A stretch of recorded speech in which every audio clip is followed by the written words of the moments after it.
Well, guys, the Denver Nuggets are in trouble. And I guess I don't know anything about basketball because I had the Denver Nuggets beating the Timberwolves in this series 4-2, but this series is 3-1 the Timberwolves way. And Nikola Jokic is struggling. And when I say struggling, I mean struggling. And I want to get this on the record. Nikola Jokic is one of my favorite basketball players.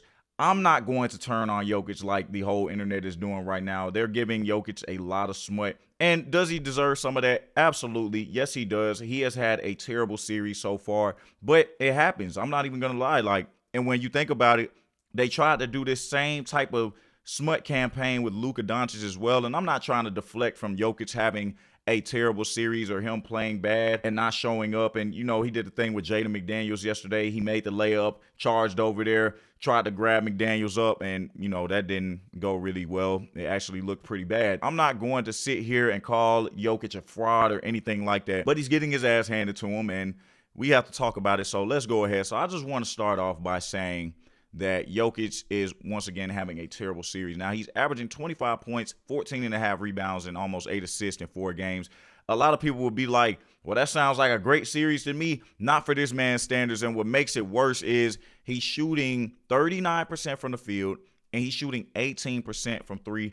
I have been watching these Denver Nuggets and Timberwolves game. I actually have not missed one single game, and Jokic is missing wide open. And when I mean wide open, I mean wide open threes. It is absolutely insane, and I'm going to actually play a couple of clips. But I want to look at this before I go into the clips. And Jokic in the fourth quarter of this series is averaging 4.8 points, 3 rebounds, and 1.3 assists in the fourth quarter.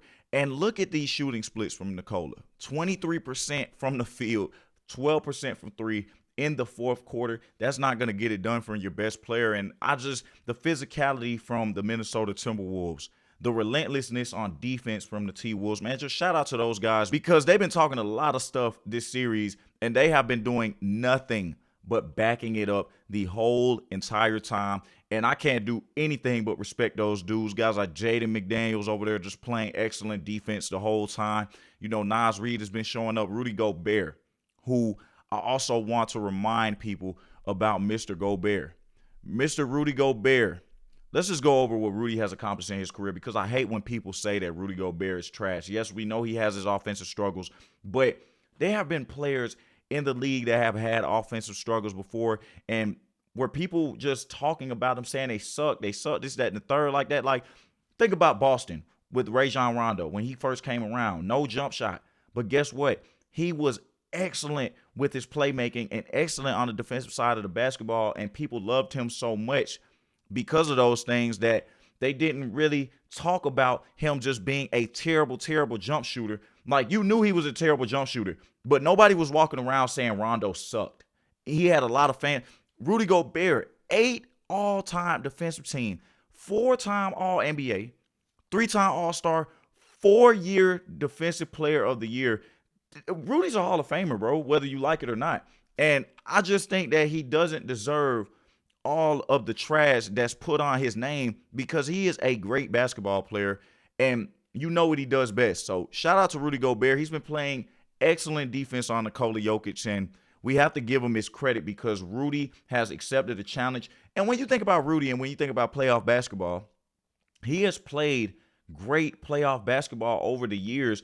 And, OKC, obviously, they exposed them. Great defensive team. Last year, Oklahoma City was one of the historic defensive teams in NBA history. But other than that, played great against the Lakers. Played great against the Golden State Warriors. You go years back, even when Luka Doncic hit him with the tween step back.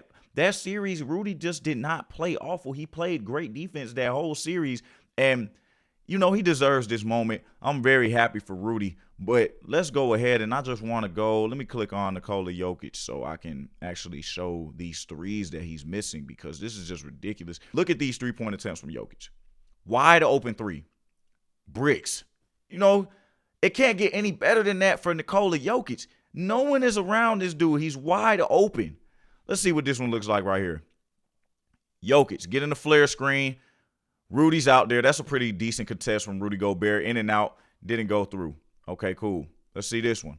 Wide open. These are shots Jokic does not miss, and he is bricking every single three. I mean, I can't even believe it. I've seen Jokic hit so many threes in his career. Good contest from Gobert right there. That one does fall. But, Rudy's around the area on a couple of these. And, okay, so right here, this is a wide open three. Jaden McDaniels late closeout, misses the shot. These threes are not falling for him. And that is a big part of Jokic's game because Jokic is always around 40% from that three. So when you have him shooting abysmal, I'm talking about not even 20% from the three-point line, what can you expect from him? Another one, Rudy out there. Rudy gets out there and contests, though. This is what I'm talking about Rudy Gobert playing excellent defense. Like, Jokic is settling for those shots as well. But the three ball is not falling for him. The Timberwolves are just straight up owning these dudes right now. I mean, for a team that was #1 in offensive rating, they haven't scored over 120 points in any of these games. And in fact, these two games, they scored 96 points. So in game 4 and game 3, they scored 96 points. And let's go ahead and just look at the scores from game 2 and game 1. They put up 114 points in game 2, and that's when they gave up that 19, 20-point lead, which was embarrassing as well. Did it on their home floor. And then, the first game, excellent game from them. Well, really not excellent in Jokic's standards, but still got the job done 116 to 105. They had me fooled then because I thought that's how the series was going to go, but obviously not. And let's just go ahead and click on this game again and just go over some box score stuff real quick. So in the Nuggets case, we look around. Jamal Murray, he did have 30 points. He took 25 shots to get it. And, took care of the basketball. Only 2 turnovers. But still, though, 10 of 25, 40% from the field, 42% from 3. Not the worst considering what type of game it was. But credit to Jaden McDaniels for the defense that he's been playing on Jamal Murray. Excellent. Tim Hardaway Jr., 3 for 10, 0 for 6 from the 3. This is a bad shooting performance from him. Really hasn't been the case. He's been pretty solid all season, including the playoffs, with shooting from 3. Jokic, 8 of 22, 36% from the field, 0% from 3, just a terrible performance from him. And the turnovers from Jokic were also silly. Let's go ahead and look at that real quick. The turnovers were also silly. I mean, when we look at these turnovers, look at these. Jokic, what are you going to do with the ball? Gets ripped by Rudy Gobert, gets ripped again. Awesome defense from Rudy Gobert. The next play, watching Jokic. Silly turnovers. I mean, just throwing it right to Ayo Dosunmu on that play. That's just not good basketball from Nikola Jokic. Throwing full court passes that he knows his teammates aren't going to get to, throws a turnover, and then it turns into a Minnesota possession. And look at this play right here. Just another silly turnover from Nikola Jokic thinking he's a quarterback. I mean, those plays were momentum shifting plays. Like, those turnovers shifted the momentum entirely. And it's just unacceptable. But I'm going to get away from here for a little bit because I want to talk about Ayo Dosunmu and his excellent performance, scoring 43 points on excellent efficiency. But, Cam Johnson, 3 for 6, 1 for 2 from the 3. Cam's problem is just not being able to hit the big shots when they matter. And I remember one big shot yesterday that he could have hit, and they're just not showing any highlights. But basically, they had a little fast break, and Cam Johnson had the opportunity to take the lead with a 3, and he missed it. Typical Cam Johnson behavior this season, just not being able to hit the big shot. And the Michael Porter Jr. trade is not looking good at all, fellas. It's not looking good at all because MPJ was a playoff type of guy, was never scared to shoot the ball, was very timely in the shots that he hit. So MPJ would definitely hit some big shots. Like, Cam Johnson has just not been that guy for Denver this season. And it hasn't even been like the worst season for him. Like, he hasn't just played terribly, but he's just not there when they need it, and it's important. Aaron Gordon, he's hurt. Once again, another playoff series, and it's really affecting the Denver Nuggets. Aaron Gordon not being at 100% is just a big deal because this guy does so much for this team. You could just tell. I mean, 9 points, 4 of 11 from the field, 1 rebound, 1 block. Didn't really do much. That's not a Aaron Gordon type of game. Christian Brown, 2 for 4. This guy right here just not too good on offense, not too good on defense. I don't know. Maybe they rush paying him, but Christian Brown he's not super confident on offense, and he's not that type of defender to be trying to be a point of attack defender for this team. So I don't know about Christian Brown. Spencer Jones didn't do much yesterday, had a couple defensive plays, but all in all just didn't really do much. And Bruce Brown just having Bruce Brown type numbers, 6 points, nothing really major. Now going over on the Timberwolves side, these guys weren't just killing. And I didn't even get to this, but I really hope that Donte DiVincenzo has a speedy recovery. Anthony Edwards hyperextended his knee. He's going to be back in a couple of weeks. I really hope that he can return back for that round 2 series because the Timberwolves are going to need him. But I'm wishing Donte a speedy recovery. One of my favorite guys in the league. Always impacts winning wherever he goes. And I love me some Donte DiVincenzo, man. So really sad to see that happen to him. But, just talking about this game and Timberwolves, they weren't doing anything too spectacular on the offensive side of the ball.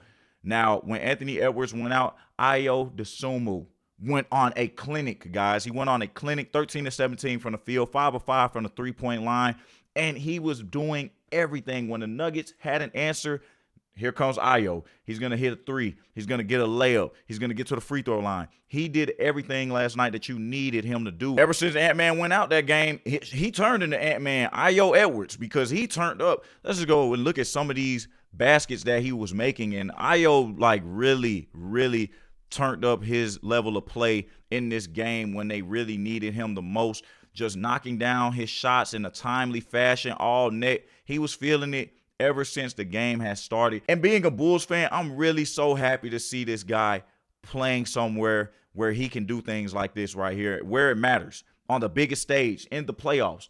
On the Bulls, he wasn't doing anything but riding there. I feel like we couldn't even see his full potential, his full bag. And I'm seeing it right now on the Minnesota Timberwolves, and I couldn't be happier for this guy because he's always been a talented player, just stuck in Chicago. But these buckets right here from Ayo Dosunmu, like I said, timely. Down 3 points, finding him in the corner wide open. And this kind of where the game changed for me. This three-pointer right here, he just really unlocked himself after that shot to me. Watching the game, you're going to see another pull-up right there, knocking that down. And Denver could not get away from Minnesota because he always had an answer for everything that they threw at them. Turnover right there. Guess what? Ayo Dosunmu, first one to the ball, and you can see the crowd is super into it. They're really energetic, and he just turned the game around for them. The defensive pressure from the Timberwolves was amazing. Hell of a steal right here from McDaniels. Ayo Dosunmu for the layup. These guys are just warriors, man. Every time the Timberwolves get into the playoffs, they turn that intensity up to another level. It does not matter what players are on the floor. They always seem to be able to make it work. And that's why they've been to the Western Conference Finals multiple times in these years, because these guys are tough. It seems like the Timberwolves are that team that always wants to smoke, and they're going to embrace the smoke. Jaden McDaniels yesterday, 4 of 11 from the field. He only had 12 points, but his defense was excellent. It's been excellent all series. Julius Randle, 6 of 16, didn't have his best game, but 15 points, that's all they needed. Rudy Gobert didn't have his best offensive game. Naz Reid came off of the bench with valuable minutes, 7 of 13 from the floor, 17 points. Bones Highland, 3 of 9 from the field, didn't have a good game shooting. Mike Conley, 2 of 4. This Timberwolves team did not play well offensively yesterday, other than Ayo Dosunmu and a little bit of Naz Reid, and they still managed to make it work. They have not commanded the Timberwolves in the playoffs in a while. The T-Wolves have always had these guys' numbers as of late. And I have nothing else to say other than the Denver Nuggets are in trouble, because being down 3-1 is just not something you want to do. I'm actually going to Google it now. 13 times in over 290 instances. The chances are just not good. However, though, without Anthony Edwards and Donte DiVincenzo, can the Nuggets win 2 games in a row? Absolutely. They can absolutely win 2 games in a row. Will they do it? We're just going to have to stick around and see. I still think that the Minnesota Timberwolves have plenty to beat this Nuggets team, especially with the stars playing the way they're playing. So those were just my thoughts for the game. I do believe that the Denver Nuggets still have a small chance with the injuries that have occurred. And if Jokic and the Denver Nuggets can't get this defense together, then they're not going to beat the Timberwolves, even without Ant-Man. So we'll just have to see. But guys, I would love to hear your thoughts. Please leave them in the comments. I would love to talk basketball with you all. As always, it's your boy 100 Points. God bless you all, and I'm out. Peace.